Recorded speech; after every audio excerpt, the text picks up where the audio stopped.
центр Москвы, весь снег, который был на Белорусской, на Миусской, весь тут. Rossiyada noqulay ob-havo kuzatilishi davom etmoqda. Xususan, poytaxt Moskvani qalin qor qoplagan. Yog'ingarchilik oqibatida Moskva aeroportlarida 150 dan ortiq reyslar kechiktirildi yoki bekor qilindi. Moskva ko'chalari qalin qor bilan qoplangani ortidan haydovchilar 10 ballik tirbandliklarda qolib ketdi.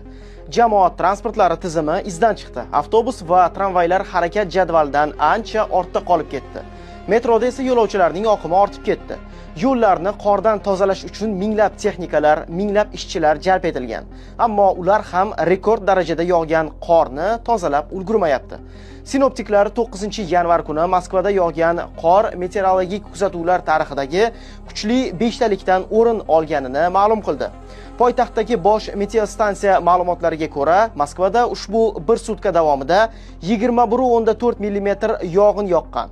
Taqqoslash uchun bu oylik me'yorning 40% ni tashkil etadi. Ushbu yog'ingarchilikdan so'ng shaharda qor qatlami balandligi 30-38 sm ga, ayrim joylarda esa yarim metrga yetgan. Mutaxassislar noqulay ob-havo sharoiti yana bir necha kun saqlanib turishidan ogohlantirmoqdalar.